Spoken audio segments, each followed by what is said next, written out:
Tuhan mau berfirman kepada hati setiap kita. Memang menunggu sampai ke tempat lebih dalam, di situ ada ikan. Saya menantikan tadi agar setiap kita berpartisipasi supaya sebanyak mungkin hati yang memperoleh sesuatu. Firman di dalam kedalaman tertentu, jikalau masih dangkal, akan menjadi teori bagi telinga. Tapi ketika hati tenggelam dalam hadirat Allah, firman itu menjadi rema. Itu yang disebut iman timbul dari pendengaran, bukan asal mendengarkan, tapi mendengarkan dari hati yang tenggelam dalam hadirat Allah. Dan di dalam kedalaman seperti itu dan keintiman dengan Allah, firman itu menjadi jawaban. Dan satu kata dari Tuhan bisa mengubah seluruh hidupmu. Iman menjadi mudah, menjadi gampang gitu. Rasanya untuk percaya tidak perlu didorong-dorong dan ditarik-tarik, tidak perlu dipush-push begitu. Percaya itu bisa natural gitu. Makanya itu kalau saya mau baca Alkitab ya, saya sedikit memberikan tips dari pengalaman pribadi saya selama udah kenal Tuhan dari tahun 92 hingga hari ini tahun 2020. Jadi saya sudah kenal Tuhan 28 tahun, belum cukup lama bagi beberapa orang yang udah lebih lama. Tapi saya belajar untuk berjalan dalam kedalaman dengan Tuhan selama itu. Karena itu kalau saya mau baca Alkitab ya, saya banyak menyembah, memuji, menyanyi ya, begini kira-kira saat teduh. Tentunya kalau saya saat teduh secara pribadi ya saya sendirian lah ya, tanpa orang lain. Tapi saya menyanyi, berdoa, betul-betul dengan akal budi, dengan roh saya. Sampai satu titik saya undang firman Allah. Saya minta agar Tuhan berbicara kepada saya. Logos ini, firman tertulis, menjadi firman yang diucapkan oleh Roh Kudus. Di situ terjadi sesuatu. Kalau saya renungkan ya, ada banyak hal yang di dalam kehidupan saya ini, yang perkara-perkara yang baik, yang indah, apalagi yang luar biasa dan sempurna, itu datangnya bukan dari hasil pikiran saya. Dan bukan karena upayaku sebagai manusia. Betul-betul Tuhan menyampaikan firman-Nya, lalu melakukan sesuatu. Saya yakin, 100% yakin, jawaban pergumulan Anda itu ada dalam hadirat Tuhan ini.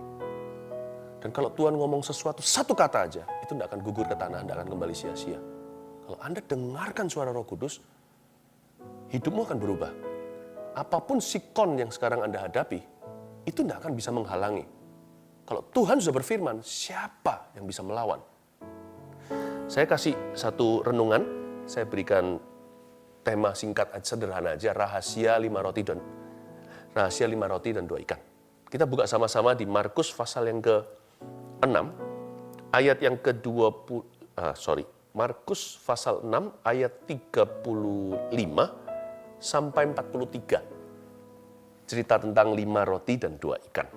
Ada banyak rahasia di dalamnya dan kita pasti menerima rema-rema yang luar biasa. Setiap orang yang mendengar, setiap pasang telinga akan dapat yang berbeda. Catatannya nanti sama. Jangan lupa mencatat khotbah. Ini renungan saja, tapi tetap harus dicatat ya. Tapi nanti ya, sekalipun Anda catatannya sama, nanti aplikasi dan kuasanya itu spesifik masing-masing pribadi. Buka telinga. Rahasia 5 roti, 2 ikan. Pada waktu hari sudah mulai malam, Markus 6 ayat 35. Datanglah murid-muridnya kepadanya dan berkata, tempat ini sunyi dan hari sudah mulai malam. Jadi kejadian 5 roti 2 ikan itu in the evening atau waktu petang hari. Secara profetik saya tarik lebih jauh, ayat ini juga bisa bicara di mana ada kegelapan, itulah kesempatan untuk cari wajah Tuhan. Orang yang mencari wajah Tuhan biasanya nggak akan menemukan hanya wajahnya, tapi plus menemukan tangannya. Kesulitan manusia adalah ketika dia mengalami masalah, dia lari dari hadirat Allah. Karena dia merasa jawabannya ada di luar sana, Tuhan nggak sanggup menolong dia. Atau kalau Tuhan sanggup, Tuhan nggak mau. Jadi belum apa-apa udah WO dulu, udah merasa Tuhan itu tidak mau. Belum apa-apa sudah ada roh penolakan. Tuhan nggak bisa berkati kehidupan Anda kalau Anda entertain atau manjakan perasaan tertolak di dalam hati Anda yang tidak terbukti atau terbukti salah di hadapan Allah. Allah tidak pernah menolakmu. Hanya karena Tuhan belum melakukan sebuah mujizat, jangan cepat-cepat hakimi dulu. Karena itu pada waktu hari sudah malam, harusnya murid-murid datang ke Tuhan. Mereka malah pusing sendiri. Karena manusia itu logika banget. Dan saya nggak bisa salahkan sih. Karena mereka manusia itu kan terdiri dari panca indera. Apa yang dia lihat itulah kenyataan. Apa yang nggak kelihatan, dia nggak percaya. Karena itulah perlu doa seperti ini, bukan untuk ingatkan kita masih ada yang namanya jalur iman. Kalau kita sudah berusaha. Ya memang di luar sana ada orang yang iman-iman doang, lalu tidak melakukan sesuatu, itu jadi batu sandungan. Tapi bukan berarti gara-gara mereka, kita jadi trauma sama yang namanya beriman. Hanya karena di luar ada uang palsu, bukan berarti semua uang itu nggak ada asli. Nggak ada aslinya. Jangan sampai orang yang imannya kurang tanggung jawab membuat Anda jadi takut beriman. Merasa bersalah, merasa masa iman-iman saja.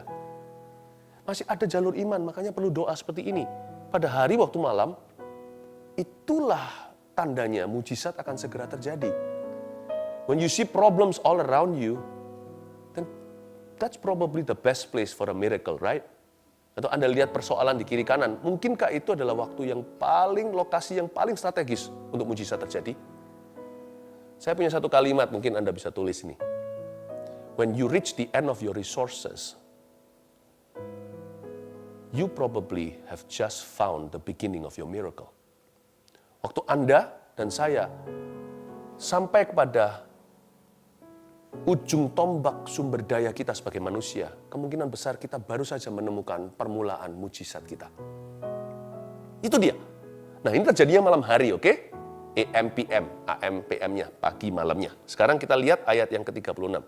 Suruhlah mereka pergi, supaya mereka dapat membeli makanan di desa-desa dan di kampung-kampung sekitar ini. Ini perkataan murid-muridnya ini.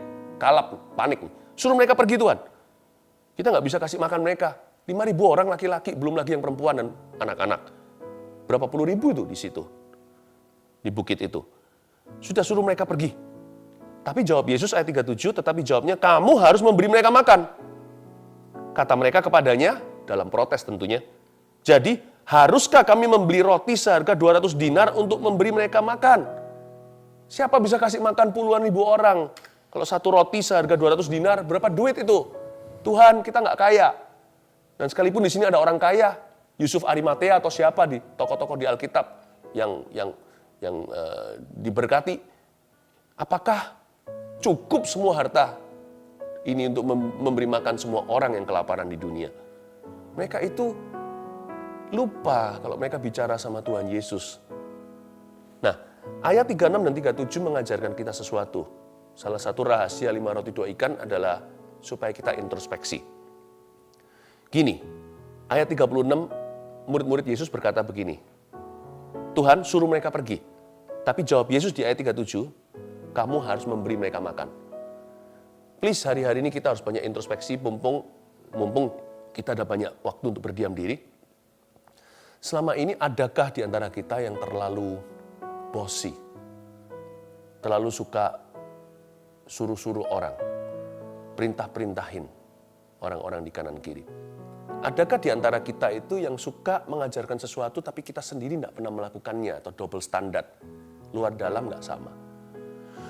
Kalau kita mau mengalami karya Tuhan semakin nyata, kita nggak harus sempurna. Tuhan itu tidak pernah berjanji memberkati orang jikalau dia sempurna. Tapi kita harus tulus. Orang salah kalau tulus, ada harapan untuk ditolong oleh Tuhan. Tapi kalau orang itu sekalipun sempurna, kalau dia tidak punya ketulusan, Allah tidak mau ada hubungan dengan orang tersebut. Luar dalam mesti sama. Suruhlah mereka, kata murid-murid pada Yesus. Tapi Yesus berkata, no, kamu harus beri mereka makan. Kamu jangan suruh-suruh orang kalau kamu sendiri tidak mau pergi kelaparan. Kamu mau makan, kok suruh mereka pergi perut hampa, itu gimana? Janganlah kita suruh orang melakukan sesuatu jikalau kita sendiri tidak bersedia melakukannya. Jangan suruh orang lain melakukan apa-apa jikalau kita sendiri tidak pernah bersedia untuk melakukan apa yang kita perintahkan. Tuhan suruh kita tulus jadi orang. Hari-hari ini ternyata di masa-masa kita dirumahkan, ini ujian. Karena selama ini yang namanya Tuhan menjadi agama. Tapi sekarang kita harus berjumpa dengan orang yang sama. Tuhan itu akan menilai bagaimana kita itu memperlakukan orang lain. Hari-hari ini adalah waktu-waktu di mana Tuhan akan memurnikan umatnya. Memurnikan umat. Kita semua diuji di taraf yang paling rendah. Kita harus menghadapi ini, segala sesuatu itu dengan kita tidak bisa lagi, kita harus apa adanya. Sehari-hari bukan, kita di rumah contohnya. Alkitab mengatakan di sini, di 36-37, janganlah kita punya standar ganda. What you want others to do unto you, do it unto others. And thus you will, Anda akan melihat sebentar lagi, apapun yang Anda jama akan dilipat gandakan oleh Tuhan. Apa yang Anda ingin orang lain lakukan pada Anda, lakukan itu kepada orang lain dulu. Ayat 38. Tetapi ia berkata kepada mereka, berapa banyak roti yang ada padamu? Yesus ngomong begini, berapa banyak sih roti yang ada padamu? Cobalah periksa. Sesudah memeriksanya, mereka berkata, 5 roti dan 2 ikan. Garis bawahi di ayat 38, yang ada padamu. Yesus bertanya, berapa banyak roti yang ada pada kalian semua? Nah, di sini ada sebuah hikmat rahasia 5 roti 2 ikan cerita ini. Selalu gunakan apa yang ada padamu untuk memperoleh apa yang belum ada padamu. Jangan berangan-angan, aduh andai kata aku punya itu. Kelola dulu yang ada pada Anda. Untuk Anda mendapatkan apa yang Anda butuhkan kemudian hari. Saya ulangi. Banyak orang itu selalu menginginkan sesuatu yang dia belum miliki. Atau dia menyesali sesuatu yang hilang di masa lalu. Atau yang sekarang dia tidak miliki di masa kini. Orang itu selalu merindukan lubang pada donatnya. Mereka tidak pernah melihat rotinya. Tuhan tanya sama murid-muridnya, lu orang punya berapa roti, bukan berapa lubang. Jangan lihat berapa ribu orang. Apa yang kau miliki? Aduh Tuhan, sebut aja malu dibanding dengan kebutuhan dan keperluan mereka. Apa artinya 5 roti 2 ikan? Nah itu dia Tuhan bilang. Jawaban telah tiba. Bukankah Tuhan tanya, kalian punya berapa? Mungkin mereka ragu-ragu mengucapkannya, tapi akhirnya ketahuan mereka punya 5 roti 2 ikan. Tuhan bilang, pertanyaanku sederhana, kamu punya apa? Aku tidak tanya kepadamu, kata Tuhan pada murid-muridnya, kamu bisa beri apa? Aku tidak tanya kepadamu, mereka perlu berapa? Aku tanya padamu, kamu punya apa? Hari-hari ini Tuhan juga tanya, Roh Kudus tanya pada kita. Jangan menyesali apa yang hilang kemarin, atau yang sekarang telah melayang. Atau apa yang Anda inginkan ke depan dalam kepanikan. Selalu sekarang renungkan satu pertanyaan Kristus kepadamu. You punya apa di tangan? Ada apa yang Anda miliki padamu? Kelolalah itu. Selalu kelola apa yang sudah di dalam tangan kita. Sedikit pun kelolalah. Karena itu nanti Tuhan sanggup lipat gandakan dengan caranya yang heran untuk menjadi jawaban di kemudian hari. Dan semua kebutuhanmu akan tercukupi. Apa yang di tangan? Gajiku tinggal setengah. Ya itu, jangan berkata sudah separuh hampa, tapi setengah terisi. Puji Tuhan, masih ada 50%. Dengan ini, akan menjadi something, akan menjadi sesuatu nanti. Selalu gunakan apa yang ada padamu, untuk mendapatkan apa yang belum ada padamu, yang nanti akan ada. Selalu pakai yang sudah ada di tangan. Always use what you have, not use what you don't have. Use what you have to gain what you do not yet have. Semoga Anda malam-malam setelah makan gini, saya ajak sedikit muter, mikir, supaya bisa nangkep ya, maksud saya ya. Tuhan tanya sama dia, sama mereka, berapa banyak roti yang ada padamu? Tuhan tanya padamu sekarang, kalian masih punya apa? Serahkan pada Tuhan. Jadilah seorang pengasih, jadilah seorang pelayan, jadilah seorang pensyukur. Nggak tahu ada kata seperti itu nggak? Jadilah seorang pemberi, orang pemberi. Tuhan tanya sama mereka, kalian punya 5 roti 2 ikan kan? Ya, kamu harus memberi mereka makan. Ayat 37 kembali tadi, saya garis bawahi. Tapi jawabnya, kamu harus memberi mereka makan. Garis bawah ini, kamu harus memberi. Tuhan bilang, kamu harus jadi memberi. Saya bersyukur saya tidak izinkan keadaan ini saya menjadi orang yang pelit dan kikir. Tidak. Saya tidak sehari-hari hanya memikirkan diri sendiri. Besok makan apa? Masih bisa begini, begitu enggak? Masih bisa keluar enggak? Masih bisa belanja? Ya tetap harus bertanggung jawab. Semua itu harus ada persediaan dan persiapan. Namun hati saya tidak melekat padanya. Karena Tuhan berkata, kamu harus memberi mereka makan. Kamu harus memberi. Kamu harus memberi mereka makan. Kamu harus memberi. Kalau kamu mau diberi, kamu harus memberi. Bukankah tadi yang saya sudah sebutkan, standar Tuhan, ketulusan. Inside, outside harus sama. Lakukan pada orang lain apa yang Anda ingin orang lain lakukan kepada Anda.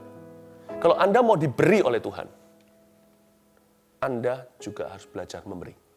Sebab Tuhan perintahkan pada murid-muridnya, kamu harus memberi. Baru setelah itu tambahkan, mereka makan. Kamu harus memberi. Hari-hari ini, kamu harus memberi pujian pada orang-orang yang layak mendapat pujianmu. Di rumah contohnya. Kamu harus memberi waktu. Kamu harus memberi bahkan seorang janda di perjanjian lama, seorang nabi luar biasa datang. Makanan terakhirnya pun dikasihkan. Bayangkan, Tuhan menuntut kita semua jadi pemberi setiap waktu. Jadi pengasih setiap waktu. Ya, itu dia. Itu rahasia 5 roti 2 ikan. Ternyata lebih dari sekedar makanan. Tuhan mengajarkan prinsip dan hukum-hukum supranatural kepada mereka. Kalau mereka mau mengalami terobosan, terobosan harus dimulai di dalam diri. Kalau di dalam diri mereka tidak ada terobosan, niscaya tidak akan ada terobosan apa-apa di luar sana. Yang Tuhan cari, itu iman di hati. Nah, kita lihat ayat yang ke-39. Lalu ia menyuruh orang-orang itu supaya mereka duduk berkelompok-kelompok di atas rumput hijau. Maka duduklah mereka berkelompok-kelompok, ada yang 100, ada yang 50. Ada yang 100, ada yang 50 orang. Garis bawahi supaya semua duduk berkelompok-kelompok di atas rumput hijau. Kenapa ditekankan di sini rumputnya hijau? Suruh aja mereka duduk di tanah. Lebih simpel, nggak usah sepanjang ini kalimatnya. Tuhan tidak akan menunjukkan mujizat pelipat gandaan sampai murid-murid Tuhan itu merasakan hijaunya rumput. Jangan bandingkan rumputmu dengan rumput tetangga yang kelihatan selalu lebih hijau dari rumput Anda. Belajarlah rasa puas dan bersyukur dengan yang sedikit padamu atau dengan yang lebih sedikit sekarang padamu. Not until the grass seems greener on your side that you will see the power of multiplication. Sebelum Anda bisa setuju dengan Kristus bahwa rumput di rumahmu lebih hijau daripada rumput di tetangga, Anda tidak akan mengalami pelipat gandaan apa-apa. Karena lipat ganda itu hanya dengan cara menengadah dan bersyukur atas 5 roti 2 ikan itu. It was given through thanksgiving. Itu diberikan melalui rasa syukur. Jadi karena itu ditekankan, mereka semua disuruh duduk sama Yesus. Murid-murid itu loh, suruh orang-orang itu duduk, 5.000 orang itu berkelompok-kelompok di atas rumput yang hijau. Katakan berkelompok-kelompok. Ya. Salah satu hal lagi yang diajarkan di dalam 5 roti 2 ikan ini, dalam cerita yang luar biasa ini adalah di masa-masa ketika kita diperhadapkan dengan sebuah kebutuhan yang luar biasa, melebihi kemampuan kita manusia untuk memenuhinya. Tuhan suruh hati kita belajar berhikmat begini. Belajar untuk mengelompokkan masalah menurut tipe dan jenisnya. Coba Anda dan saya bisa melihat apakah masalah kita ini masalah yang sifatnya, masalah itu sifatnya teknis, praktis, atau masalah rohani. Kita harus bisa memilah-milah di dalam benak batin pikiran kita. Tuhan tidak mau kita itu tiba-tiba langsung udah campur baur perasaannya. Karena kita tidak menerima roh yang membuat kita menjadi ketakutan. Kita menerima roh yang membuat kita punya pikiran itu tertib. Dalam bahasa Inggrisnya, we receive the spirit of sound mind. Pikiran yang tertib itu bisa mengelompokkan atau mengkategorikan problema. Lord, I have a problem. Waktu kita mendekat pada Tuhan, disinari pikiran, akal budi kita pun main. Roma 12 katakan itulah pembaharuan pikiran. Disinilah kita bisa menaruh dalam kategori, meletakkan yang ini masalah sifatnya relasional, yang ini masalahnya praktis, yang ini masalahnya rohani. Nanti Tuhan juga bicara kepada Anda, solusinya di mana? Sesuai dengan bijaksana yang Allah letakkan di dalam hati dan pikiranmu. Nah, yang ini solusinya adalah komunikasi. Yang ini solusinya adalah menabung. mengalokasikan dana dengan smart sekarang. Ini mengencangkan sabuk, yang ini jangan kau tahan. Give, it will come back to you. Good measures press down, shake it together, running over you. Nanti juga Tuhan akan memberitahu kepada kita solusinya. Yang ini bukan untuk ditahan, ini berkat untuk ditabur. Kalau yang tadi itu untuk ditabung, yang ini untuk ditabur. Berikan pada Tuhan. Dan takaran yang kau pakai waktu memberi akan dilimpahkan kembali kepadamu. Jadi Anda akan mengerti. Jadi jangan stres sendiri. Percayalah dalam Kristus ada jalan. Mungkin bukan jalan tol, ada jalan tikus, so pasti. Pokoknya ada jalan, wong namanya Yesus adalah jalan kok, pasti ada jalan. Mungkin jalannya nggak seperti dulu. Dan belajar untuk bisa merangkul terlebih dulu dan menerima the new normal, normal yang baru. Orang yang berkata, zaman dulu enak ya, kata pengkhotbah, tidak mengucapkannya dengan bijaksana. Itu bukan dari hikmat dia mengatakannya. Karena orang yang selalu melihat ke belakang, enak ya bawang prei dan brambang yang ada di Mesir, dia tidak akan pernah lihat Kanaan. Sekarang kita ini kecepit di tengah, di padang pasir, mungkin putar-putar di sana 40 minggu. Jangan sampai 40 tahun mati di situ. Tuhan suruh mereka duduk di rumput yang hijau, bersyukur dulu, thanksgiving. Thank you. Rumputku lebih hijau. Rumputku tidak segede lapangan golf di sebelah sana. Tapi saya nggak bisa bayangkan harga yang mereka bayar untuk bil airnya, untuk bon airnya. Aku nggak iri. Tuhan tidak bisa berkati hati yang iri. Tuhan tidak pernah berkati Kain, dia berkati Habil. Ketika setelah itu Tuhan akan ajarkan kita, sekarang ya saya ajari, kelompok-kelompokkan orang-orang. Karena Alkitab tidak mengatakan mereka mengelompokkan berdasarkan jumlah. 10-10 atau 5-5 atau 50-50 nggak dikatakan begitu di ayat ini. Jadi mereka mengelompokkan berdasar apa? Berdasarkan insting. Murid-murid diajari untuk smart di lapangan. Kalian jadi satu. Kalian berapa family? Kalian berapa keluarga ya? Oke, ini cousinmu ya. Oke, duduk sama-sama. Tiba-tiba 5.000 atau puluhan ribu orang itu tertata dengan teratur. Murid-murid belajar smart. Kelihatannya hanya memberi makan. Itu sebenarnya seminarinya Tuhan. Diajari untuk mengatasi masalah yang terjadi di depan mata. Kamu harus bisa mengkategorikan. Ini problema apa? Yang ini harus masuk di kantong yang mana? A, B, atau C? Nanti solusi akan datang juga seperti cara Tuhan turunkan mana per family atau per kategori. Tuhan juga akan bicara, mempilah-pilahkan visimu. Visi itu ada jangka panjang, ada jangka pendek. Maksudnya jangka panjang, jangka pendek bagaimana? Ada visi yang sifatnya panjang. Kalau sekarang kita ingin pikirin terus. Kalau begini terus, aku udah bangun semua portfolioku tiba-tiba. Sekarang ludes begini. Aduh, padahal aku ingin sekali jadi orang yang sukses banget loh. Akan frustrasi orang yang seperti ini. Ada visi itu harus dikategorikan. Mungkin sekarang lebih baik Anda berpikiran lebih jangka pendek dan jangka menengah.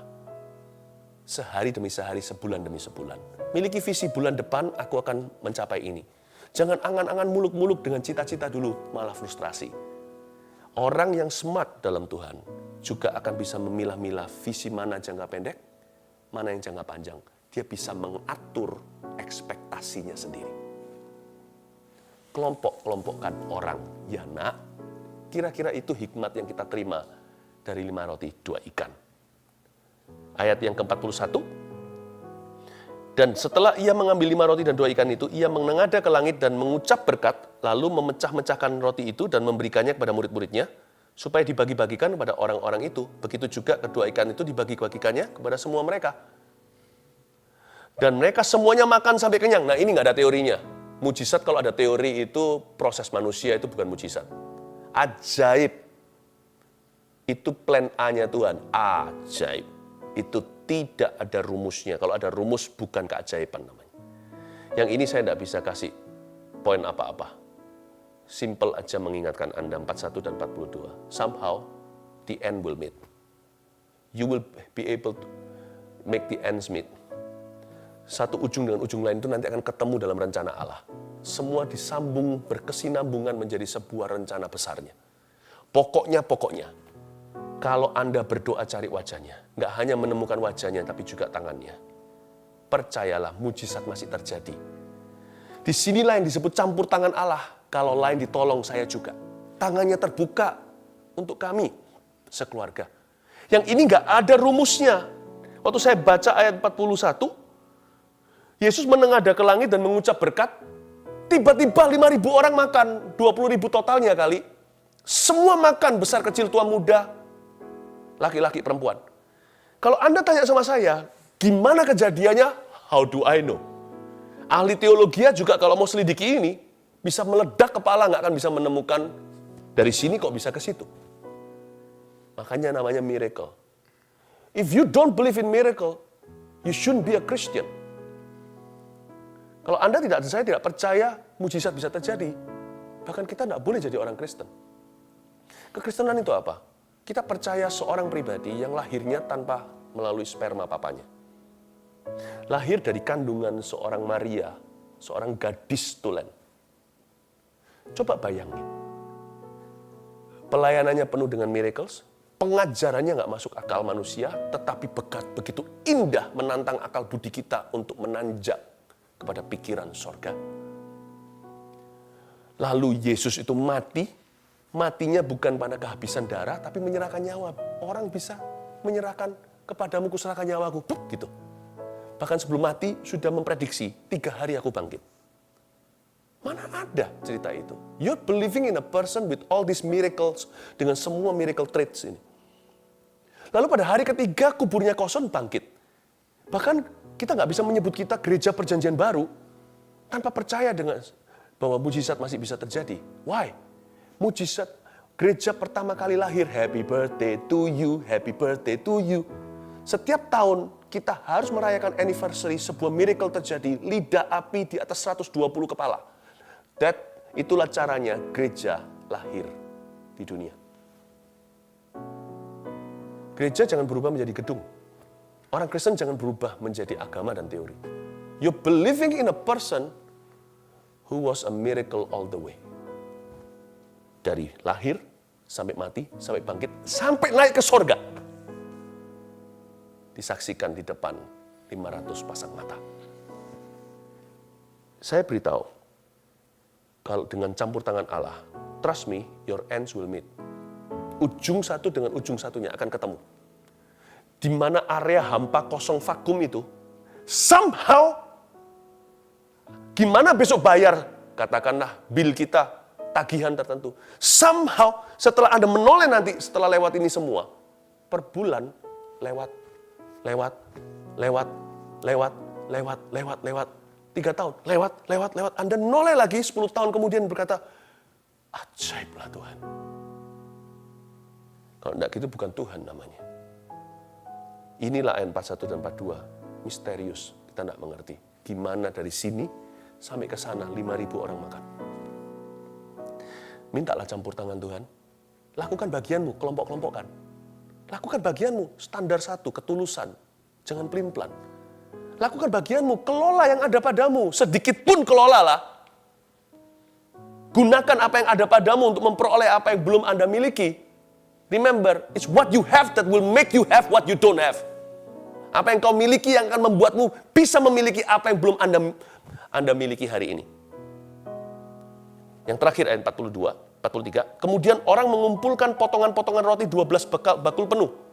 Selain daripada sisa-sisa ikan yang ikut makan roti itu ada 5.000 orang laki-laki. Ayat 43, dengan ini saya selesai. Mengumpulkan potongan-potongan roti 12 bakul penuh. Jadi murid-murid Yesus ada 12 rasul waktu itu yang suruh kelompok-kelompokkan orang. Masing-masing pulang diajari Tuhan untuk considerate, untuk bisa memikirkan orang rumah. Pulang tapau masing-masing sebakul.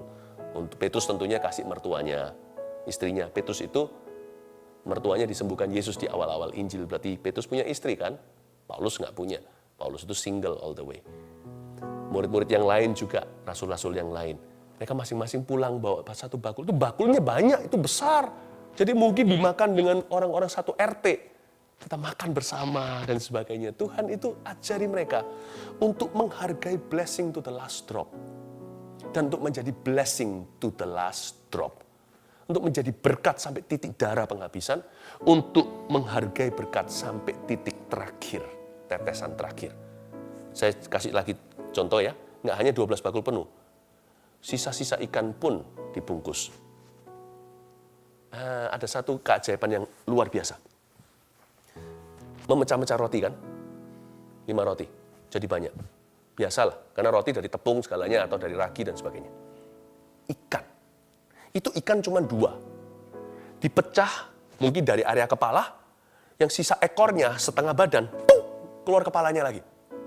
Ini ikan nggak pernah melewati masa-masa jadi telur, nggak pernah mencicip air, langsung gorengan. Ini ikan bukan plastik loh ya, ikan-ikanan seperti daging kepiting palsu. Oke? Ini adalah ikan beneran, kalau Anda buka dalamnya juga ada ringnya. Juga ada tulangnya, ada organ dalamnya jikalau ada. Termasak semuanya, kayak ikan kecil atau ikan apa. Ini ikan Tuhan ciptakan tanpa lewat laut. Itu ciptaan, karena ini bukan ikan palsu. Kalau yang dicabut adalah daerah ekornya, tinggal kepala yang di tangan, ini ditaruh di piringnya, tiba-tiba pluk, muncul ekor. Jadi setiap kali dipecah satu ikan, itu ada satu ekor ikan ciptaan baru. Sejak dunia dijadikan, tak pernah mencicipi air maupun lautan. Amazing. God can bless you. Tuhan bisa memberkati Anda di luar teorimu. Tuhan bisa memberimu mujizat di luar biologi yang Anda kenal selama ini. Dan setiap ikan itu Tuhan bungkus. Tidak boleh sisakan. Setiap udang jangan dibuang. Setiap ekor itu adalah satu berkat tersendiri. Tuhan ajari mereka untuk ringkas sisanya dan dimakan kemudian hari. Tuhan ajari kita untuk belajar menikmati dan menghargai every little blessing. Hari-hari ini adalah waktu yang tepat. Kalau Anda makan nasi, jangan sisakan satu butir. Belajar berkata ini semua dari Tuhan. Itu satu beras. Itu satu padi. Belajar menghargai. Nanti ya, keluar dari masa corona ini, kita akan menuai anak-anak Tuhan yang setia dalam perkara sederhana.